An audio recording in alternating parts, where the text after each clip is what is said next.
Morning, Callum. Do a mic test, comms check. Morning. Yes. How are you? All right, yeah. Where are you today? At home? You're at home today?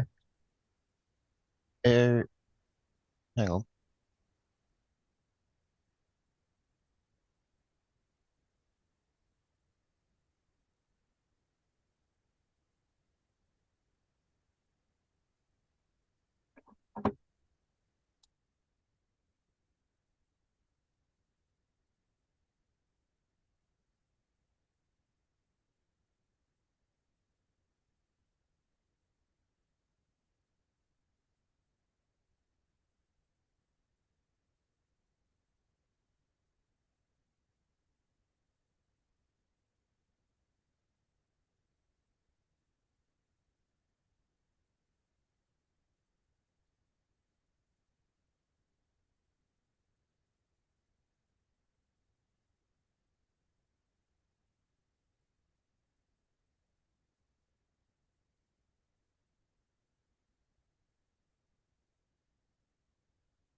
Good morning, everyone.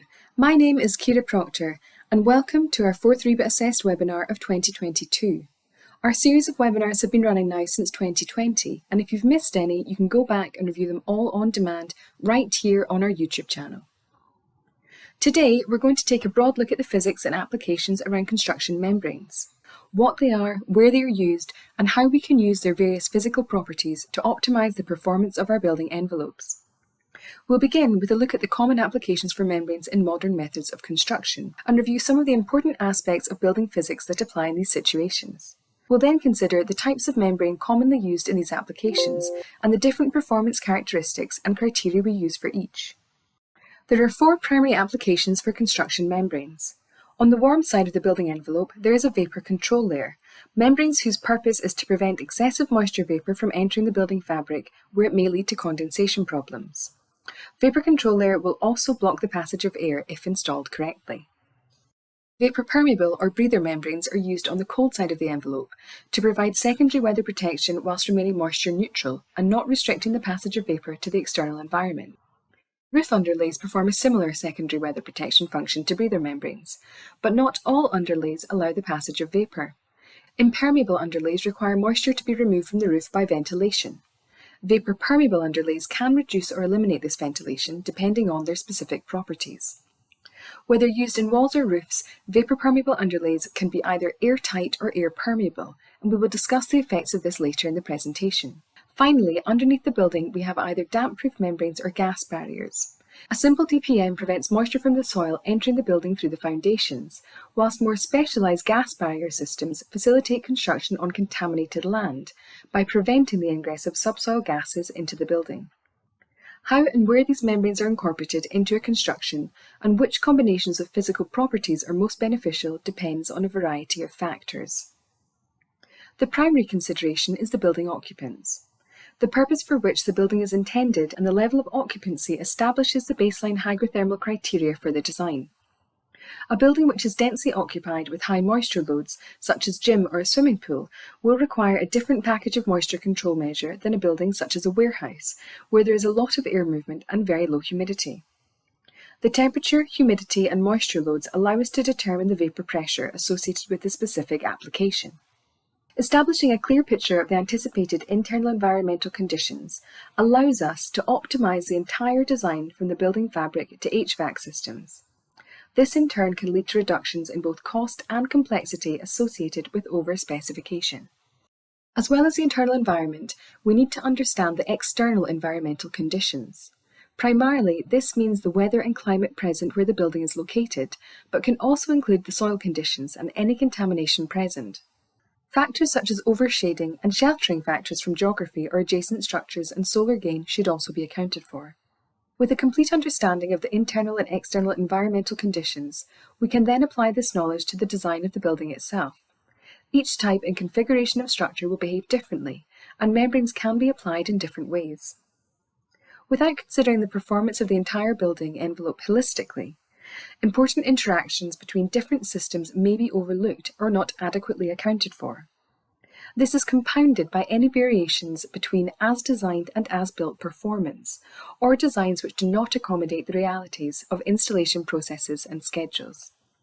Modern design workflows and systems such as building information modelling, BIM, and digital twinning can go some way to simplifying the process, but any digital model is only as good as the information it is built on.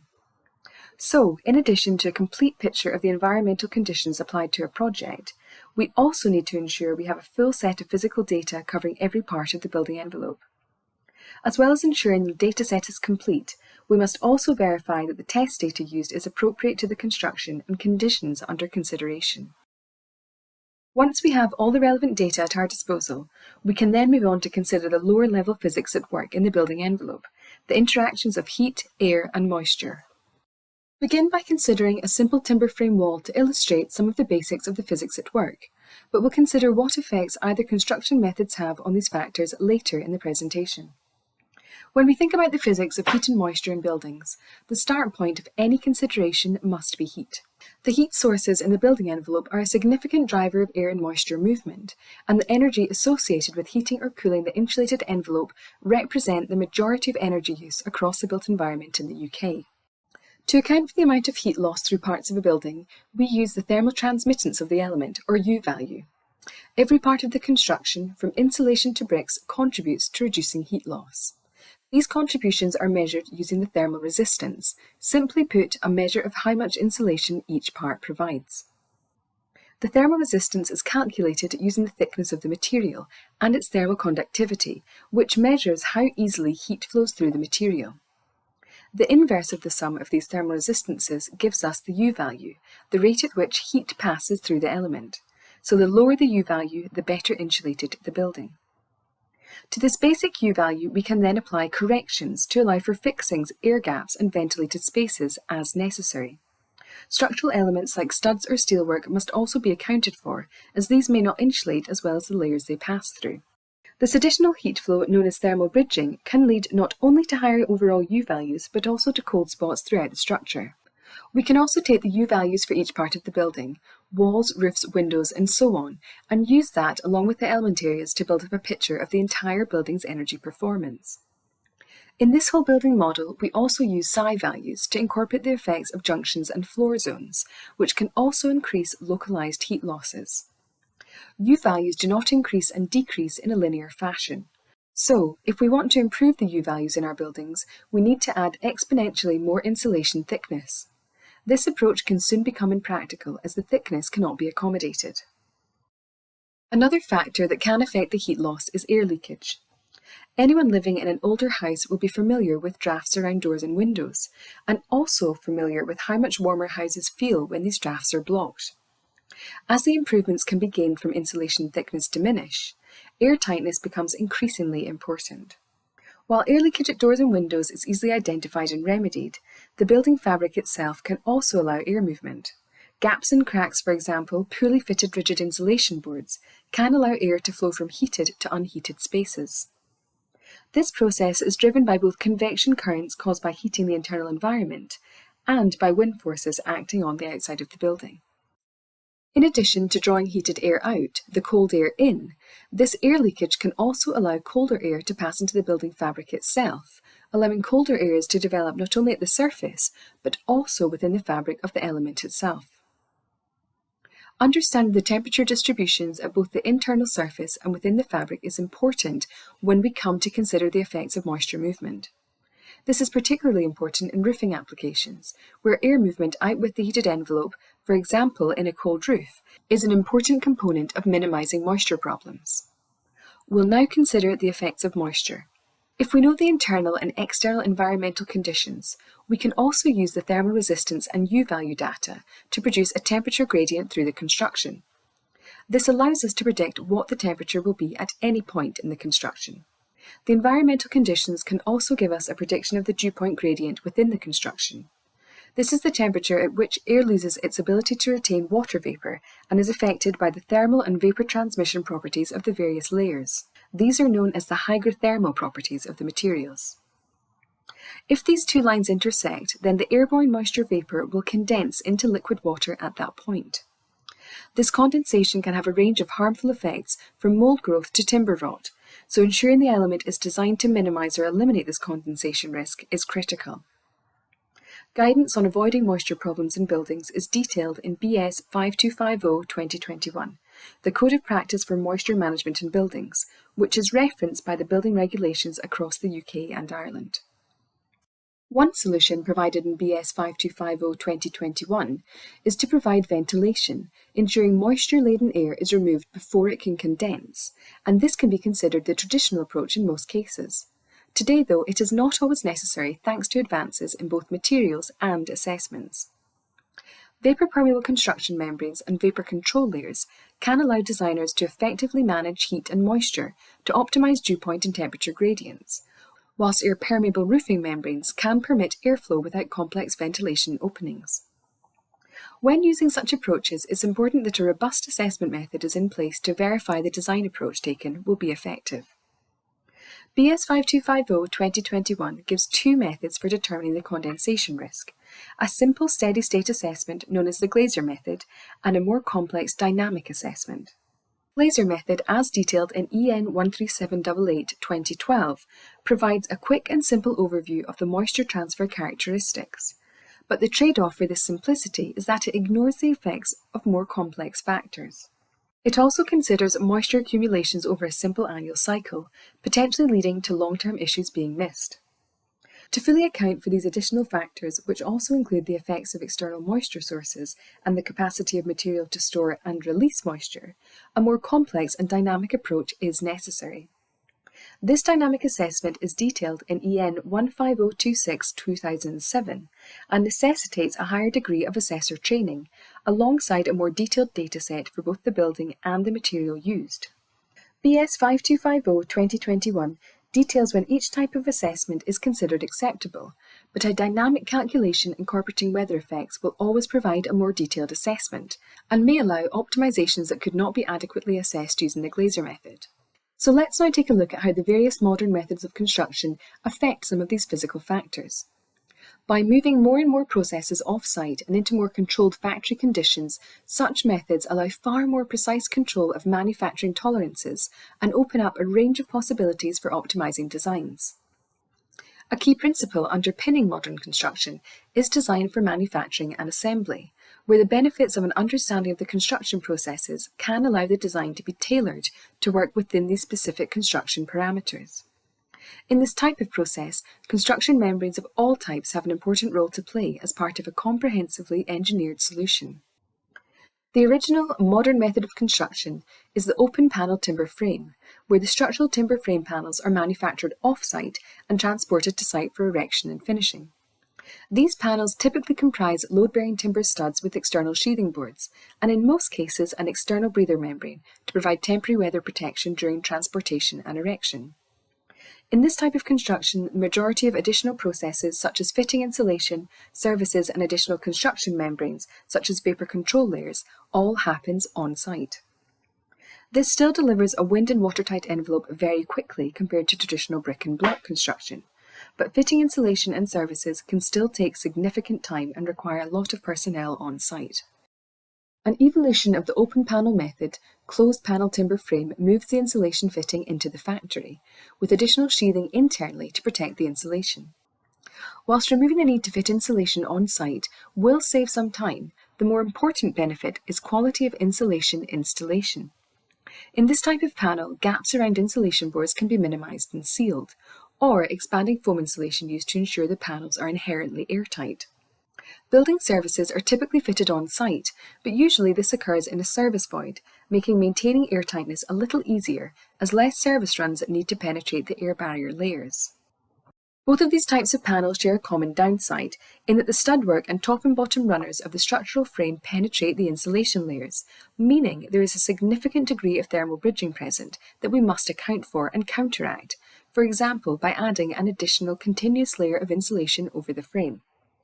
This cold bridging can be avoided by using a structural insulated panel, where a rigid insulation core is sandwiched between outer layers of structural timber. Removing the timber studwork from the panels provides a significant boost to the thermal performance.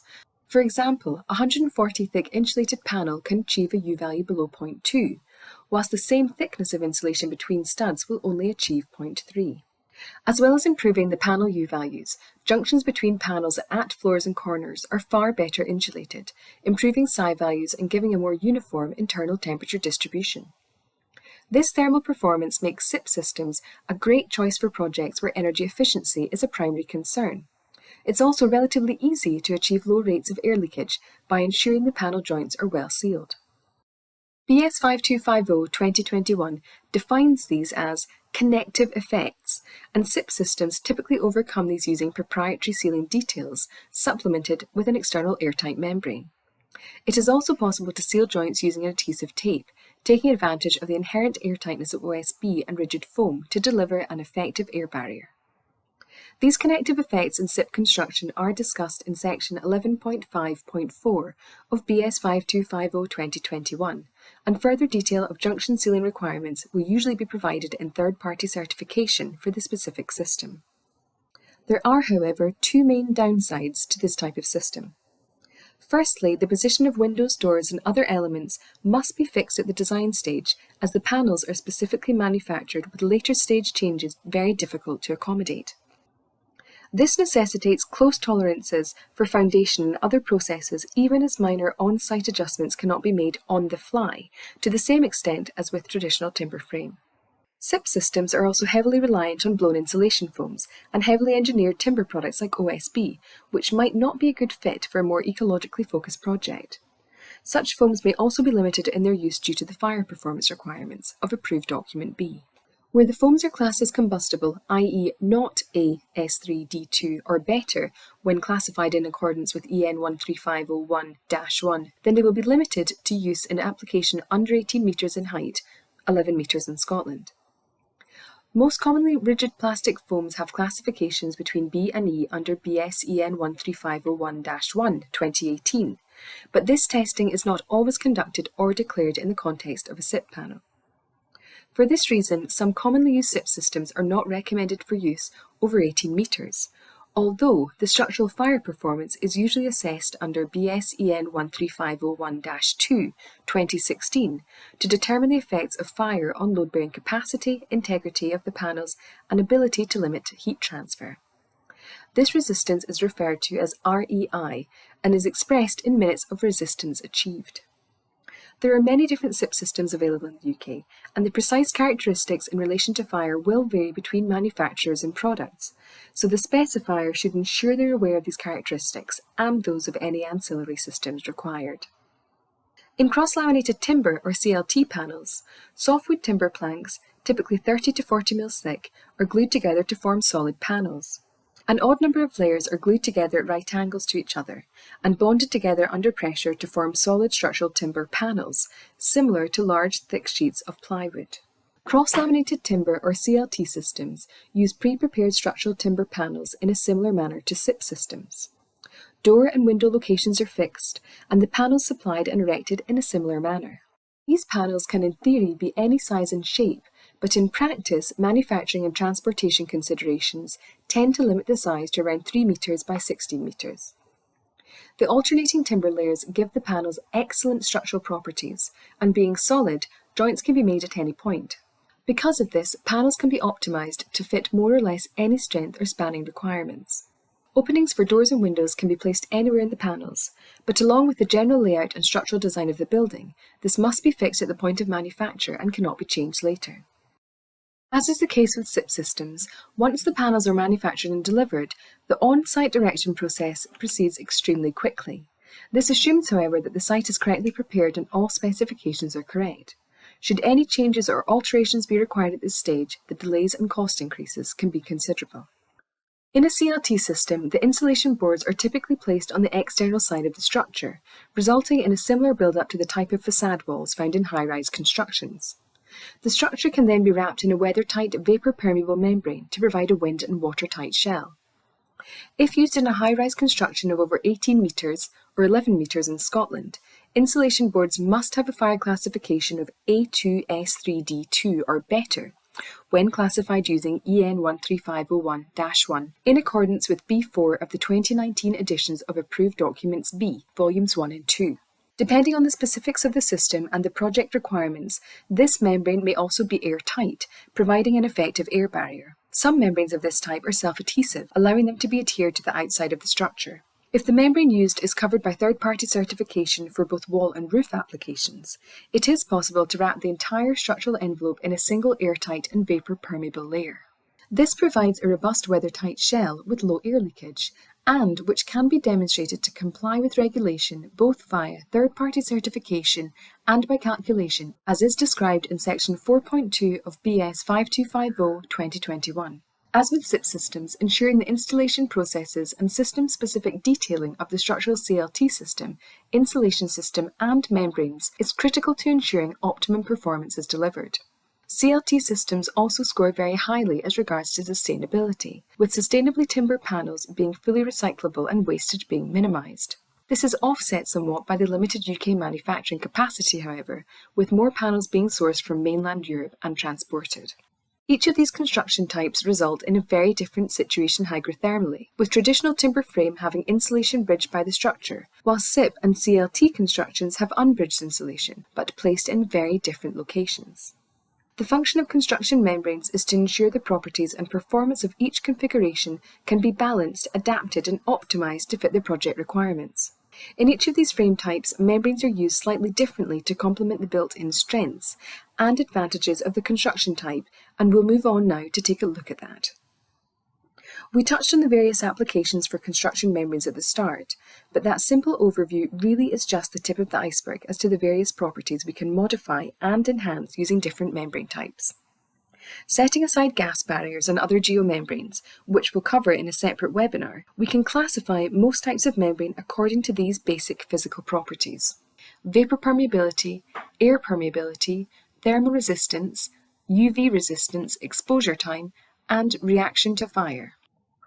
Acceptable performance criteria for each application based on these properties is detailed in the BS 5250 standard we mentioned earlier. Air and vapor control layer. Continuous layer to restrict the movement of air and water vapor. Damp-proof membrane, DPM. Membrane intended to resist the passage of moisture from the ground to a floor. HR underlay. Membrane with water vapor resistance, SD, greater than 0.05 meters, 0.25 meganewton seconds per gram.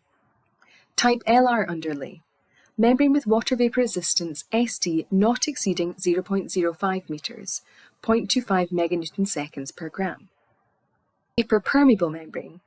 Membrane with water vapor resistance, SD, less than 0.12 meters, 0.6 meganewton seconds per gram, but greater than 0.05 meters, 0.6 to 0.25 meganewton seconds per gram, used in walls, metal sheeted roofs and flat roof constructions. Whilst these definitions give us a good starting point, there's a lot of specifics that are not included, and we'll take a look at some of these now. As we saw earlier, limiting the air leakage from the heated envelope of a building can have a significant effect on the overall energy performance.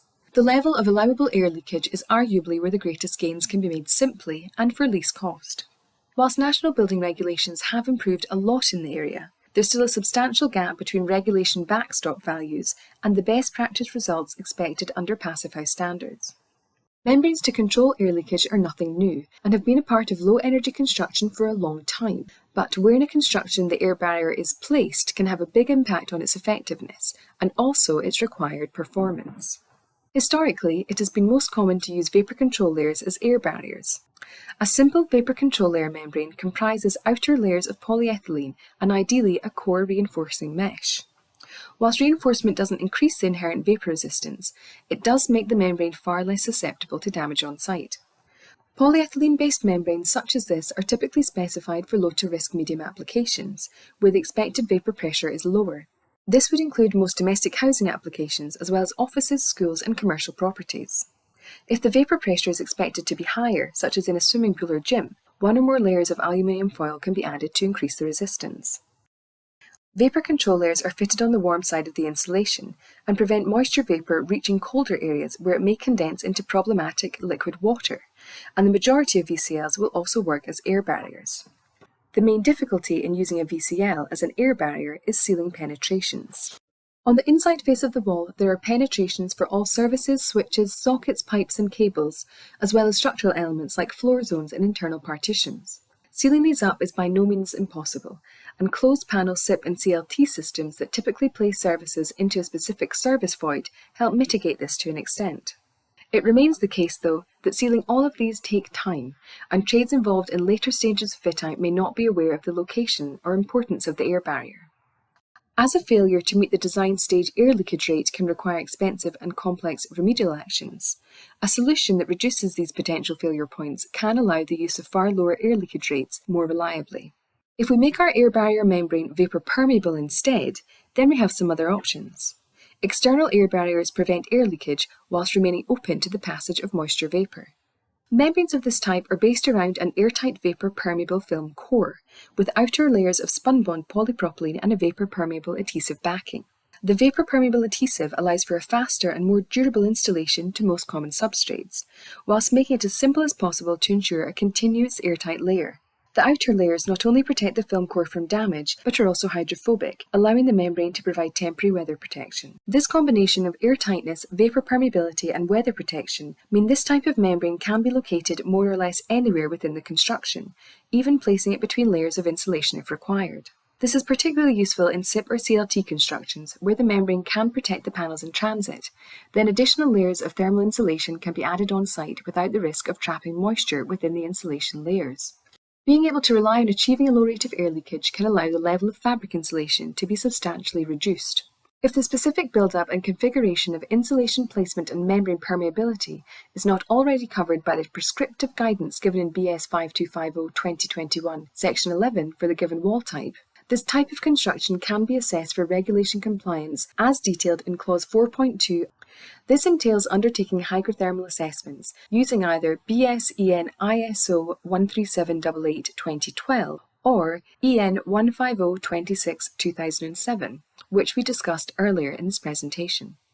Alongside the assessment, information relating to the compliance of this type of construction with the building regulations, specifically Section 3 in Scotland, Part C in England and Wales, and Regulation 28B in Northern Ireland, can be found in third-party product certification.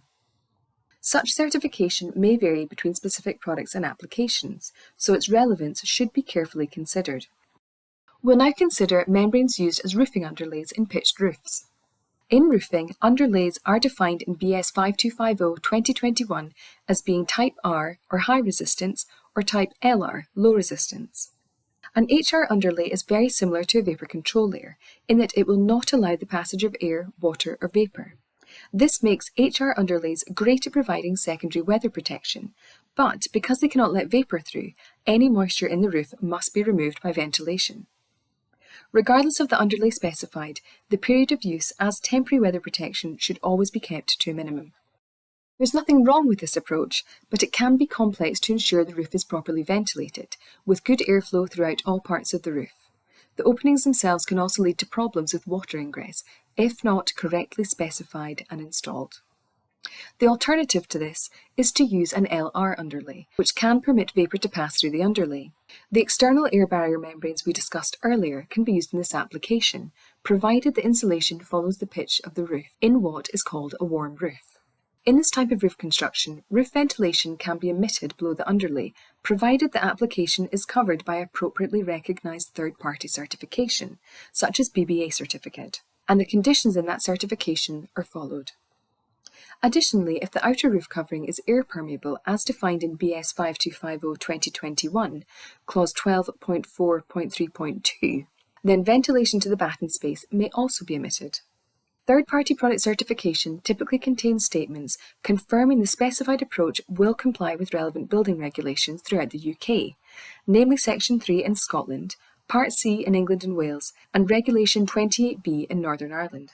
This certification is specific to the specified product and proposed application, so care should be exercised to ensure this is both relevant and up to date. If third-party certification is not available, then prescriptive guidance for this type of roof construction can be found in BS 5250-2021, Section 12.6. When it is used on the walls and roof of a building, this type of membrane can be wrapped around the eaves into the walls and over the ridge to provide a continuous airtight layer. This provides a simple, durable, and effective solution to ensure good control of both air and moisture movement. Emitting low-level ventilation also means insulation can be placed further into the eaves.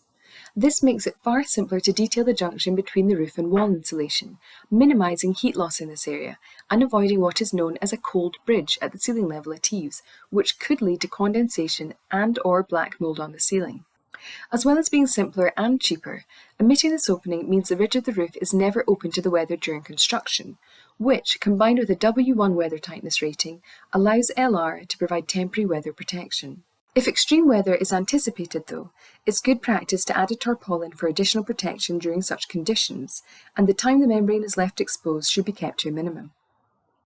Where this type of membrane is less appropriate is in what is known as a cold roof application, where there are large voids such as loft spaces between the insulation and the underlay. In this type of roof, it's recommended to provide a ventilation opening at the ridge, only to allow any build-up of vapour in the voids to escape. This solution is not ideal though, as apart from combining the higher cost of vapour-permeable membranes with the cost and complexity of ventilation systems, it can introduce a pressure drop in the roof, drawing more moisture from the internal space.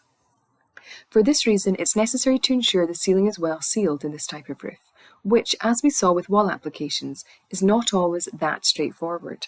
This is particularly true in re-roofing an existing or historic property, where replacing the ceiling may not be possible or desirable. It's important to note here that there is a distinction to be made between the convection but may still allow moisture to pass by diffusion through the materials themselves.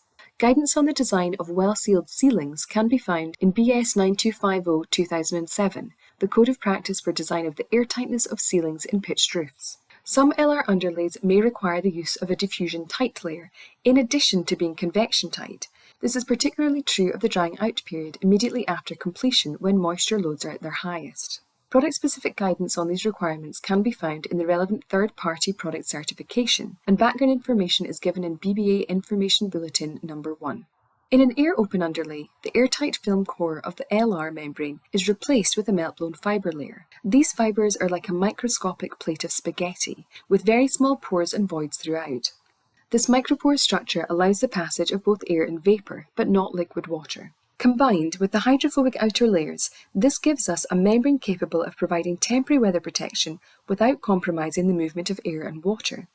So, how do we define whether a membrane is air permeable or not?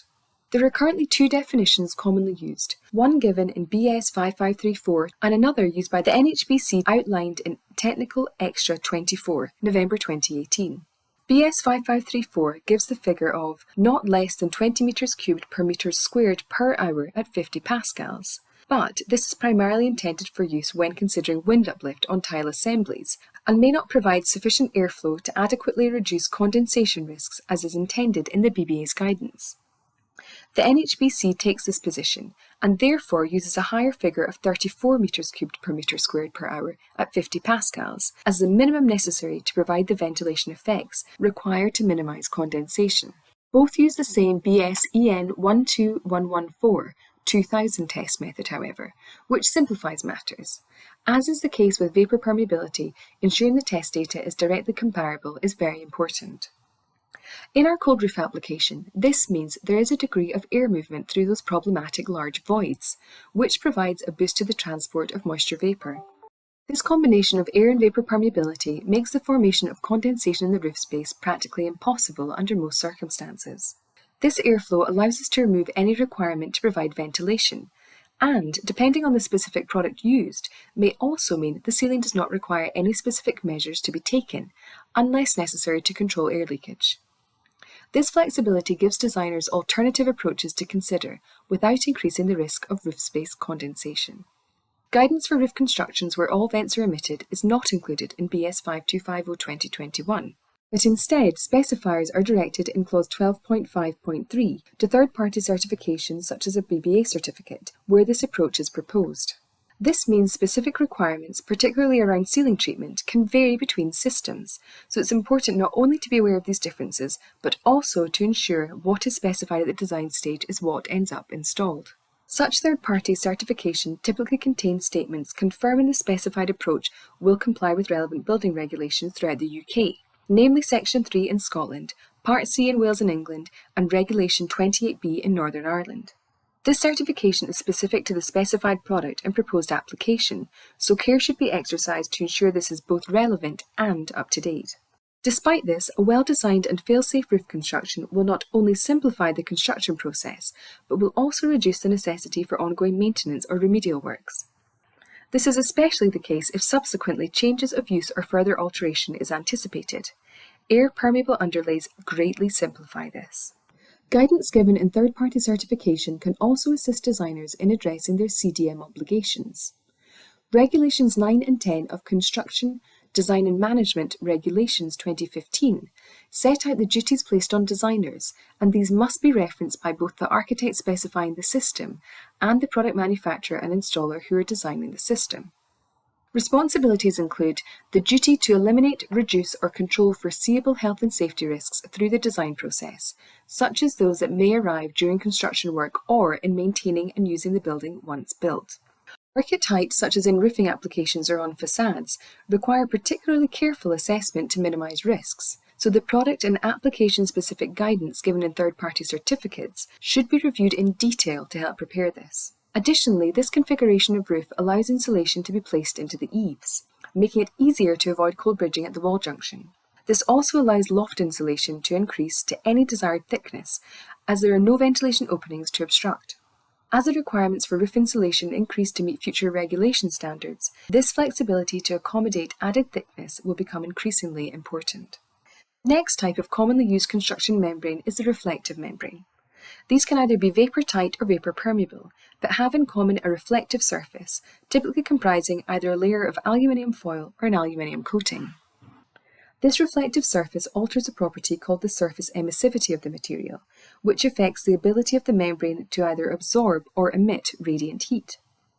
When used next to an airspace in a construction, this has the same effect as adding additional insulation, so this performance is usually quantified by way of a thermal resistance or R value. This airspace is required for reflective materials to provide thermal performance, with 19 mm being the optimum airspace depth to maximise the performance gain. While the R values associated with reflective membranes are typically quite low compared to insulation boards, they require no additional thickness to be added. This makes reflective membranes a good option where only a minor upgrade to performance is required, but a big change to the overall build-up is undesirable. For example, a 140 mm timber frame with a typical mineral fibre insulation between studs might achieve a U value of 0.3 watts per metre squared Kelvin. Adding a reflective vapour permeable membrane to the outside of the sheathing boards will drop this down to around 0.24. If we also then add a service void and reflective vapour control layer, this will drop further to 0.21, with only a 90 mm increase in overall thickness. Another important consideration is how construction membranes behave when exposed to fire. To quantify this, materials are classified using the standard BSEN 13501-1 2018. This gives a Euro class rating between class A1, which is non-combustible, and class F for products which are either too combustible to pass any of the specified tests, or which have not been tested. BSEN 501-1 is, however, not a test standard, but rather a framework for interpreting data from other tests.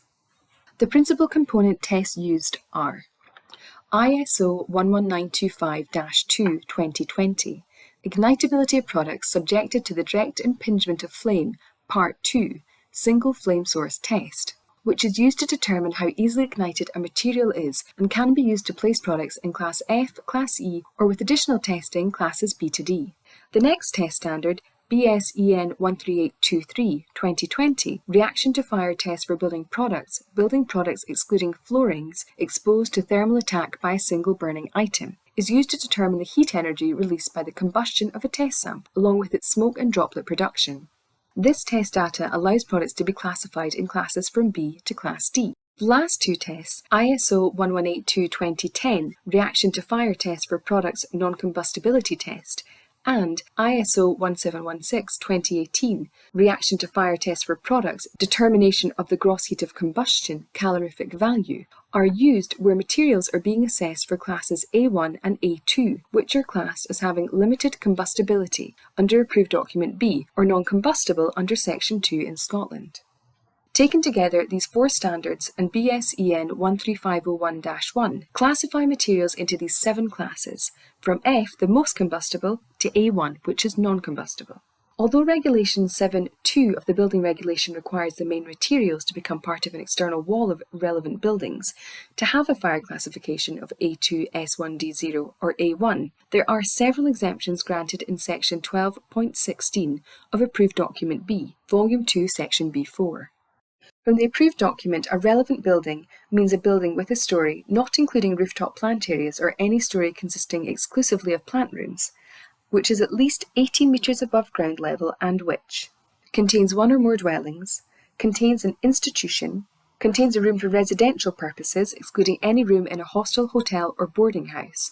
In this definition, above ground level in relation to a storey means above ground level when measured from the lowest ground level adjoining the outside of a building to the top of the floor surface of the storey.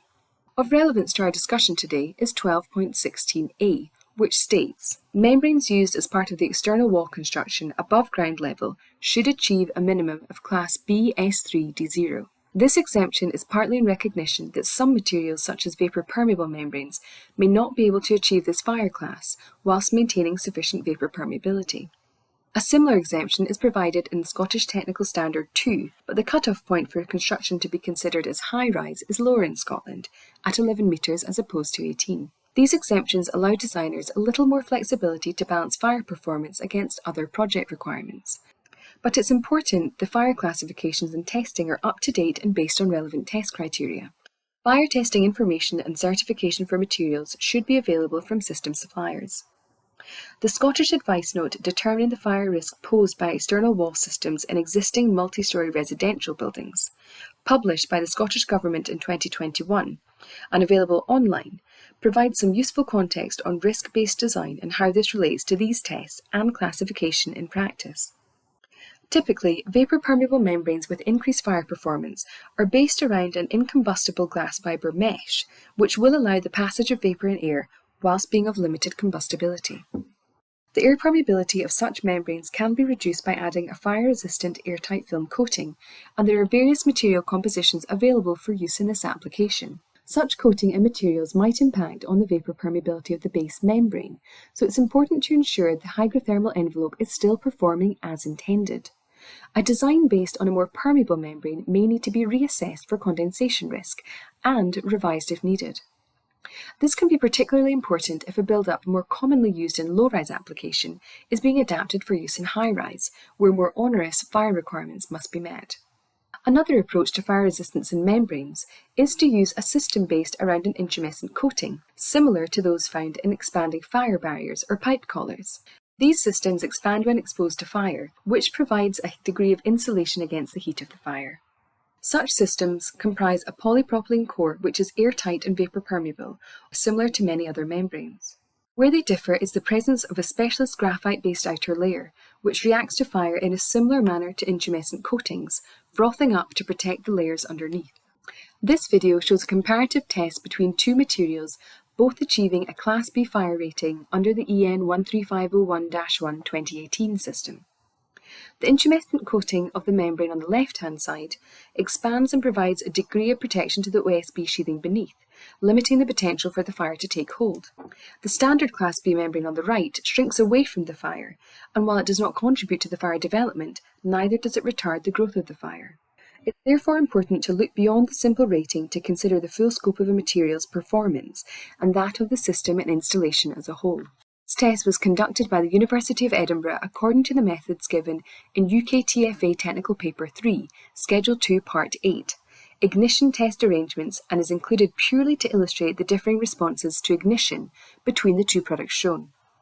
The University of Edinburgh's Fire Laboratory is not a UCAS certified testing laboratory. As such, while testing is executed in accordance with the principles of relevant standards, the test results do not constitute certification and should not be used as such. In the case of fire-resistant vapour control layers, a layer of aluminium foil is highly resistant to both fire and the passage of moisture vapour. Aluminium foil can be prone to tearing, however, so such membranes commonly use glass fibre matting as either reinforcement, a carrier layer, or a combination of both. This combination provides a material that is very difficult to ignite, extremely durable, whilst reducing the risk of condensation. Membranes based on this type of aluminium glass fibre composition will typically have a rating of at least A2 when tested and classified in accordance with BS-EN 13501-1.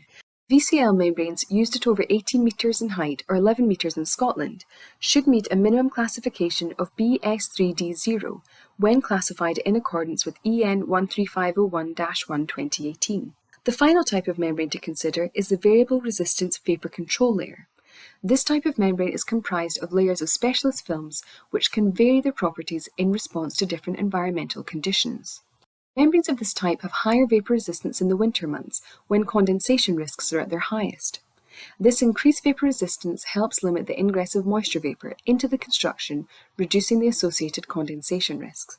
What's unique about these types of membrane is that they can open up to allow greater transmission of moisture vapour in summer. In this way, such membranes can limit the ingress of moisture vapour when needed, but can also facilitate the inward drying of the construction when conditions are more favourable. That brings us to the end of today's presentation, and we'll now move on to the Q&A session.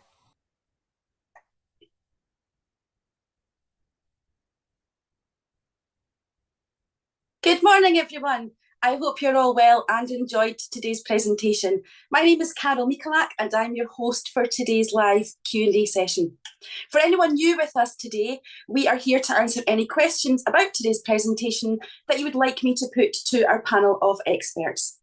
So feel free to drop your question into the YouTube chat feed, or alternatively, you can send us a direct message to our Twitter page @Proctor Group, or you can drop them over on email to webinar@proctorgroup.com. If you do have a specific project that you would like to discuss with us, or you can't stay for the whole of this session, don't worry, just get in touch with your details and someone will get back to you as soon as we can. Now, before I go any further, as today you will know is Armistice Day, we will be observing a 2-minute silence at 11 AM. So if we are in the middle of something, we will stop and then just pick it back up again. Stay with us. If you have registered today and there is still time, you will get a follow-up email from us with a link in there to watch back the whole of today's presentation as well as this Q&A session. There's quite a lot to take in. These sessions are quite long, so you can watch this back in your own time. And please do share that with anyone else that you think might find today's content interesting and relevant. You can also, as Kira said at the start of the presentation, watch back any of our previous webinars, and they can be accessed from either our YouTube channel or from our website.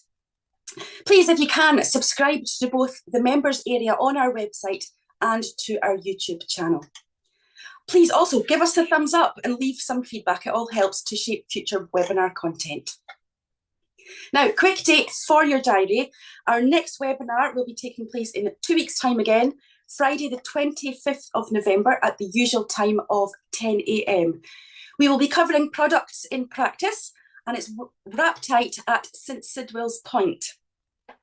Designed by Space and Place Architects alongside Passive House designers Gale and Snowden, and delivered on site by main contractor Kier, St Sidwell's Point is the world's first Passive House certified multi-zoned leisure centre. This award-winning 6,700 square metre, £44 million project. It is a state-of-the-art showcase for forward-thinking sustainability-focused design, and it uses our wrap-tight vapor-permeable air barrier as part of the highly efficient external wall construction. The webinar will again be followed by a live Q&A session where we will be joined by special guests from both Gale and Snowden Architects as well as Kier Construction. So this is definitely one not to miss. Mark it in your calendars and join us back here again in 2 weeks. Okay, so moving on now to our Q&A session, let me introduce you to our panel for today. First up, we have our Technical Director, Ian Fairlington. Good morning, Ian. Morning, Carol. Morning, everybody. Good morning. Next, we have Business Development Manager, Adam Salt. Good morning, Adam. Morning, Carol. Morning, everyone. Good morning.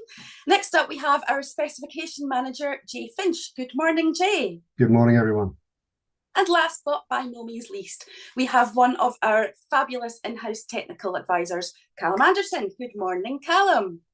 Good morning. Perfect. Everyone all accounted for and sounding great. Now, a few questions come in already on both YouTube feed and email, which is fantastic.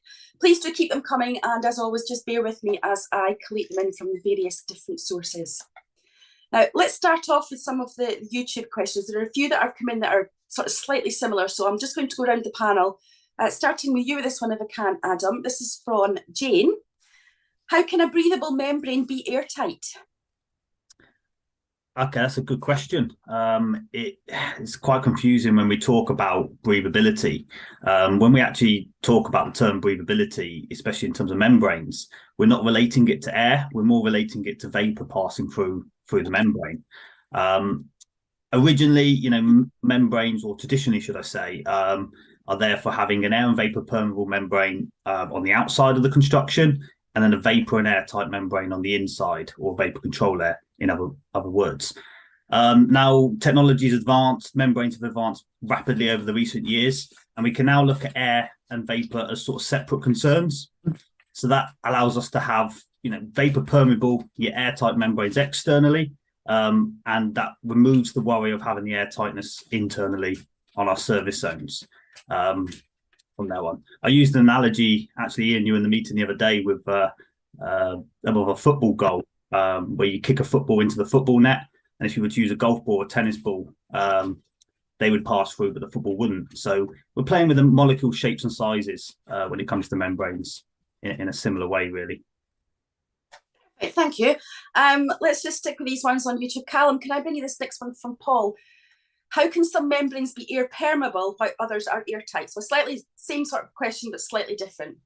Yeah, that is very similar to what Adam was just saying. It's really all about what the material the membrane is made of. So if you take our wrap tight and our roof shield, for example, both of these are vapor permeable, so they allow water vapor to pass through.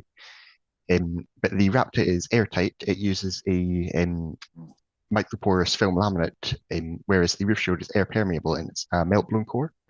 There were some really good diagrams earlier in the video that show that quite well. Similarly, some membranes can be vapor impermeable, so these are typically foils or polythenes that don't allow water vapor to pass at all. Excellent, thank you, Callum. Okay, Jay, can I come to you with this next one? Again, slightly similar from Linda. What is the difference between an air barrier and a vapor control layer? I think if you're at a certain age like me, the default is always to say an air barrier. But as Adam and Callum have just said, we now split vapor and air very differently. So essentially an air barrier and a vapor control layer are the same thing. But it just comes down to a process definition and looking at the terminology that's used. And now we call it an AVCL, an air and vapor control layer, because when we look at a barrier, that implies it's an absolute. Now, when a material leaves a factory, yes, it is a barrier, the best way of saying it. But when it gets installed on site, of course, following trades and other guys come along, and each time there's an opportunity for that barrier to have sort of punctures and perforations going through it. So it's just really a phrase that's been adopted with the material changes we have now. So an air barrier is now an AVCL. That's the standard term for it. Perfect. Thank you very much. Okay, Ian, let's not leave you out. Let's come to you with the next one from Mike. Do proctors make a variable resistance VCL? Great question. Thanks, Carol, and thanks, Mike. Yes, proctors do provide a variable resistance VCL. And in fact, that probably links into the question on the YouTube that's next after that is the ultimate membrane, a vapor control layer that breathes. Essentially, we're looking at the same performance, just like the questions we've already had in this presentation. What we're looking at is a vapor control layer that breathes. Essentially, we're looking at two different types of performance criteria for a membrane. So a vapor control layer stops the vapor, just as Adam, Callum, and Jay have already said. A breather membrane allows the vapor to pass through it, again, as already said. Some people don't like the terminology breather membrane. I sit in some British standard committees and people get very academic about the terminology of breathable, and they don't like it. But I think most people recognise that when we're talking about a breathable membrane, we're not actually meaning the membrane actually breathes. It allows vapour to pass through it. When we go back to the ProCheck Adapt membrane that Mike's asked about, we have this membrane that is used on the warm side of the installation, traditionally as a vapor control layer, but that does vary its vapor resistance depending on the environmental conditions that it is exposed to. So, for example, in the summer, it tends to open and allow the building to breathe. In the winter, where there's more vapor, it closes and reduces the amount of vapor passing through into the building fabric. So in a solid wall, for example, sorry if I'm going on here, a solid wall is a great example of how you actually manage that construction moisture. If you use an insulation that's vapor open and then use Adapt on the inside of that, it really manages the moisture in that solid wall construction and makes it more robust for the life of the building. Fabulous. Thank you so much, Ian. Hopefully that's answered your question as well, Marina. Let's just move on to the next one. Callum, can I bring this one to you, just sticking with YouTube from Ben? Although the requirement is mostly for high-rise, is it practical to use fire-resistant barriers everywhere to minimise fire risk? Okay, so membranes are designed to serve a lot of different purposes. If, for example, you're needing variable vapor membrane, such as the ProCheck Adapt that Ian was just talking about, then no, you wouldn't be able to get that as a fire-rated membrane.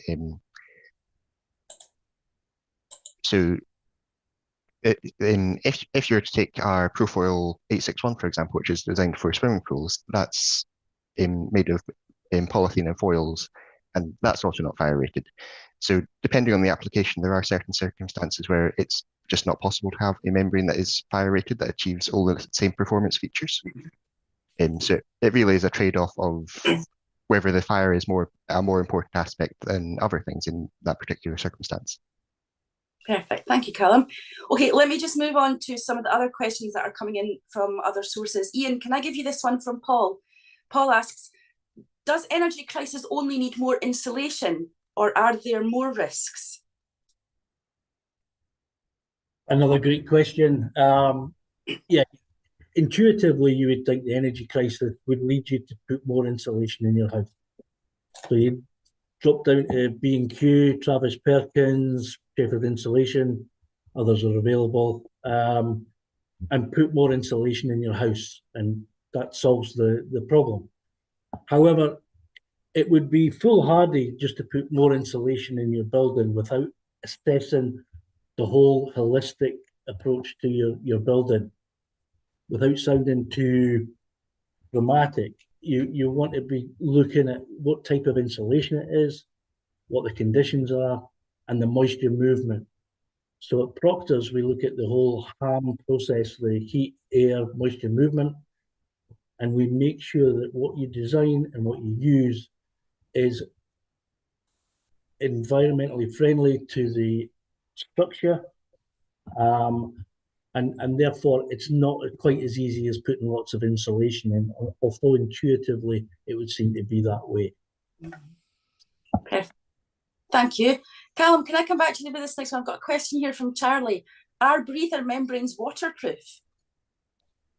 Okay, so no, breather membranes are designed to allow water vapor to pass through. So by definition, none of them are completely watertight. We supply breather membranes for use in roofing. So for example, our roof shield and our wrap type, which are both class W1 membranes, they have a very good water resistance. But no vapor permeable membrane could ever be completely waterproof, and there may be some water ingress if there's standing water on top of it. Excellent, perfect, thank you. Callum, can I stick with you with this next one, please, as well? I've got an email here from Anna. Are there any specific requirements for using a membrane behind open jointed cladding? Yes, there are. So membrane behind open jointed cladding is subject to more strenuous conditions than most membranes are. It's exposed to UV radiation and also to driving precipitation. So it needs to be tested for 5,000 hours to ensure it can withstand those conditions. It also ideally should be a black membrane, so it provides a nice shadow gap behind your open jointed cladding. And for that purpose, we provide both our facade shield UV and our wrap type UV, both of which are black W1 membranes that are rated for 5,000 hours. Perfect, thank you so much, Callum. Adam, can I come to you with this next one from Craig? He wants to know, what is wind washing? I see Ian's face there, smirking. Good question. Something we talk a lot about at Proctor's actually. And I think even though sort of buildings are airtight, we do still have air movement within that build-up, especially in between through the insulating layers. So that air is bypassing the insulating layers and potentially is going to affect the performance of the build-up. I think thermal bypass is the more generic terminology, which covers heat loss through convection and conduction as well. But wind washing, as we understand it, it relates to that unwanted air movement, which is actually outside of the airtight line, penetrating through those insulating layers. I think in an ideal world, when we install the insulation, it's all going to be closely butted together, no air gaps. But however, that's quite difficult to achieve on site. So it's accounting for those gaps really. Adam, sorry, Adam, can I just hold you right now? Come back to this. Can we just take our 2-minute silence, please, now? Thank you.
Welcome back. Thank you for sticking with us. Thanks, Adam. Sorry we cut you off short there. We just didn't want to miss that and cut you off mid-sentence. I think I was wrapping up anyways, but yeah, just difficult to achieve that close installation or the installation on site. So yeah, that's what we have that term wind washing for. Perfect. Thank you so much. If I could just add, Carol, the wind washing, as Adam says, is something that we've discussed quite a lot within the corridors of proctors. Certainly with my technical team, we discuss it. Sometimes it's some believe, some don't. I think essentially there is that potential of wind washing and cooling down that insulation, therefore making it less effective. How effective it is, though, is the bigger question. Is it something that you have to really concern yourself with, or is it something that you take into consideration and try and design around it? Yeah, perfect. Thank you, Ian. Okay, Jay, can I come back to you with this next one? An email here from Alex. You mentioned that membranes are exempt from the A1 of the A2 Euroclass fire rating when used in external walls. Surely this poses a risk to the spread of fire? Valid point. And I think anybody that has an increased level of awareness about fire safety, it's a really good course to take. And it's because of that approved document B really gives a bit more definition and detail about it. So if you look at volume 2 within that, look at section 7, it says that membranes, when they're used in relevant buildings, they can be Euroclass B S3D0. In doing so, that application has really been applied, because the membranes themselves have such a low calorific value, they don't contribute to the spread of fire. So the perception is they're seen as low risk. So in typical cases, yes, it's good to have an increased level of awareness, but sometimes not to over confuse things by coming away from the current regulations, which say they can be Class B. Perfect. Thank you so much. Ian, let's jump back to some of the YouTube questions. We've got one here from Hi Dad. Past 2035 will be 2019 for domestic retrofit demands mechanical extract ventilation where improved internal wall construction is tighter than 5 meters cubed per hour per meter square at 50 Pascal. I hope that's correct. Can this be avoided by the use of a variable AVCL? Great question. I love the Hi Dad name as well. Yeah. As you improve the air tightness, you then have to think about mechanical extraction, or how you ventilate the buildings is more important. Remember that air tightness is holistically how airtight the building is with the ventilation duct taped out. So what you're doing with the air tightness is to look at any unintentional air movement rather than intentional ventilation systems. So there's a reason why they have the air movement. When you get more airtight, you don't want to be living inside a plastic bag, and that's why you have the ventilation system. It'd be great if I could say ProCheck Adapt solved that problem. I'm sure a lot of our sales team would love me to say that as well, but unfortunately I can't. There's no doubt that using a variable AVCL is a good idea, and many passive house projects do use a variable membrane for that very reason, that you're managing the moisture within the fabric, but it doesn't necessarily replace ventilation systems to ensure you get air movement. Perfect, thanks Ian. Can I stick with you on this one? One from Lewis, just asking for your comments on this. Off-site to bleak modular construction, it seems a no-brainer. Yeah, again, on the face of it, yes, there is a lot of benefits to off-site construction and modular building. A lot of benefits. We don't have to start building in muddy fields anymore. We can do it all in the factory and then just bring it to site. Fantastic. No more rainwater jackets required.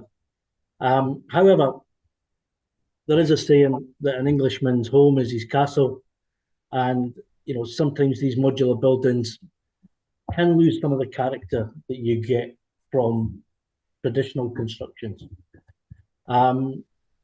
So I think the offsite and modular building is actually improving their outer cladding systems, such that when you go past some of these buildings, it's not easily recognised that that's a modular building or a offsite, or even the old terminology of prefabs.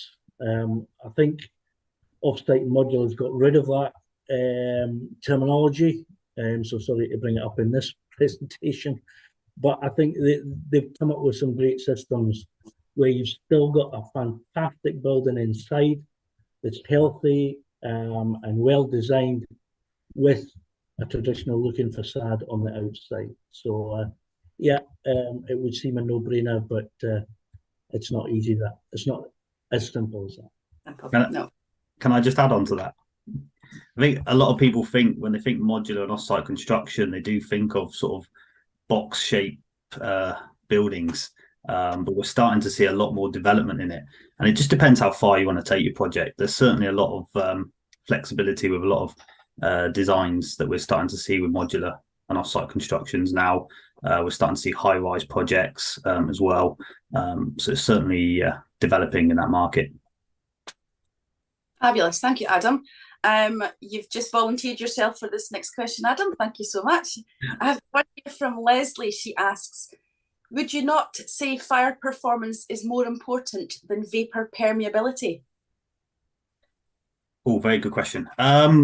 I think certainly, yeah, we're all striving towards that sort of best fire performance possible, including ourselves at Proctors. But it is still important to make sure we've got the main functions of the membrane. So whether, well, in terms of membranes, it's going to be preventing moisture ingress, allow the construction to dry out, and also prevent condensation from doing that. Maybe even, you need the requirements of air tightness from your membrane as well. So all of these factors are going to help us achieve that healthy indoor environment for the occupants. And that's why we have a membrane in the first place. So it's really important that we still have those functions being achieved by the membrane, as well as striving towards having the best fire performance possible from them as well. So yeah, certainly important, but just making sure we've got the basic functions there as well. Perfect, thank you very much. Let's jump back to YouTube if I can here. Callum, can I bring you this next one from Ensign Design? Would you recommend different membranes dependent on the type of insulation used, i.e. hygroscopic or non-hygroscopic? Yes, we absolutely would. So this is something that we talk about a lot in terms of the balance of heat, air and moisture movement, and that's a topic that's come up in a number of webinars in the past. So depending on what insulation you use, you want it to have different properties and you want the wall to behave in different ways. So if you were looking at a solid masonry wall, for example, using a vapor permeable insulation that doesn't absorb a lot of moisture is really quite beneficial. So if you were to look at something like our space therm insulation, you would be able to get a lot of vapor movement through that wall, and the wall would be able to continue drying out. In that regard, you would then use a membrane that would facilitate that, such as the ProCheck Adapt. If you were to go the other way and have a hygroscopic insulation that would absorb a lot of moisture there, it might not be the best solution, and you would want to look at other ways to manage that moisture. Perfect, thank you so much, Callum. Can I actually stick with you? I've got one here in email this time from Dan. What does emissivity in membranes achieve? Okay, so emissivity in membranes is membranes that have a reflective surface, so they're sort of silvered, and this allows them to take advantage of adjacent cavities to improve the thermal performance of the wall. So our reflector shield, for example, has a very low emissivity surface, and when that's facing into the cavity, so it would typically be the cavity on the outside of your timber kit facing into the space before the brickwork, it gives you a thermal performance that you wouldn't be getting otherwise. So it's really just taking advantage of that space. Perfect, thank you. We also have our reflector therm for internal as well, so that does the surface cavity. It's quite similar to what we see on the sort of faces of some insulation boards as well, benefiting from that air gap. Fabulous, thank you so much. Let's move on. Adam, again, can I give you this one? I've got a question here from Tony.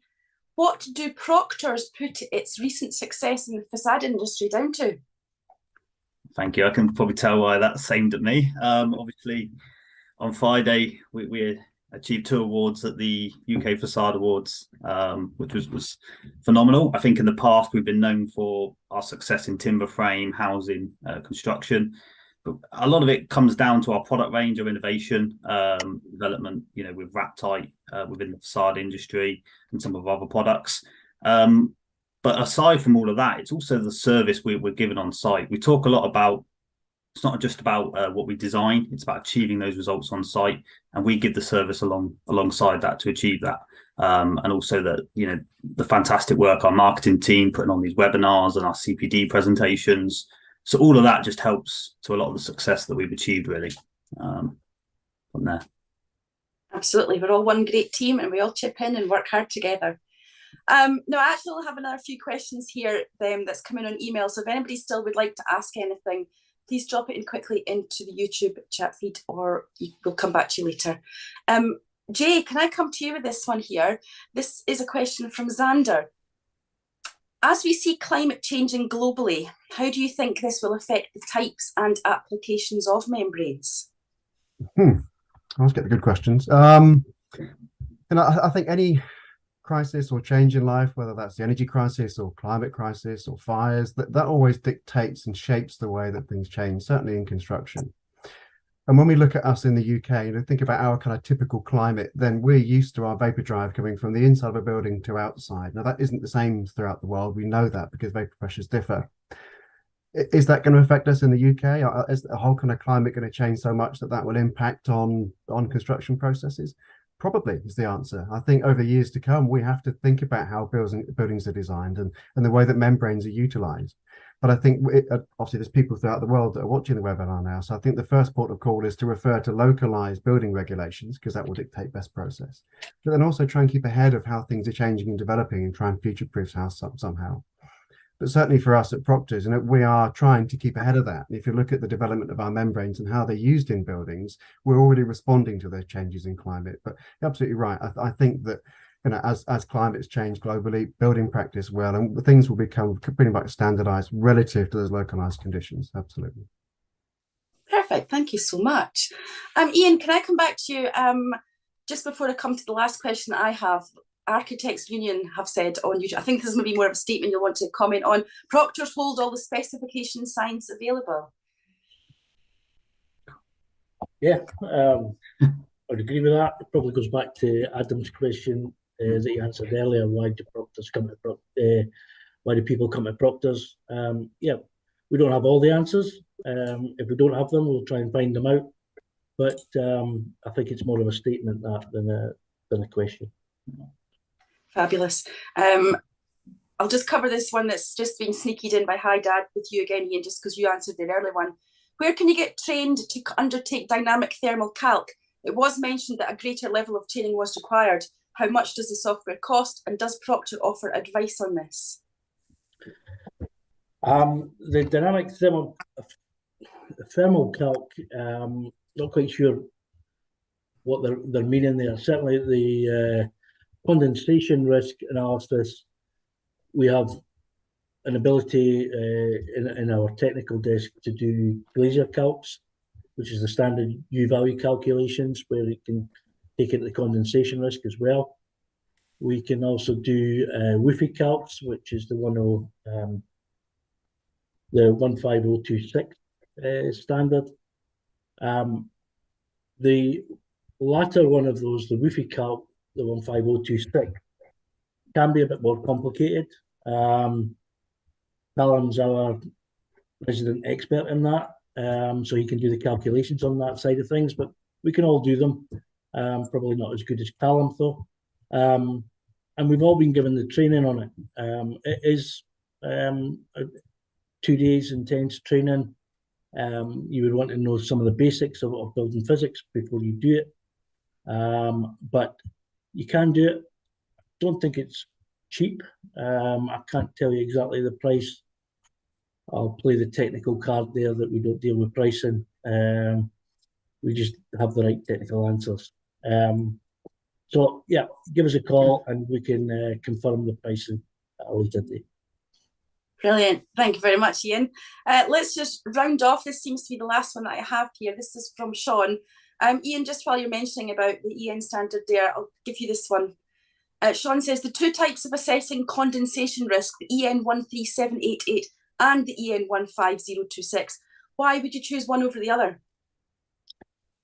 Yeah, obviously somebody's been paying attention to the webinar earlier, and it does mention the two different systems.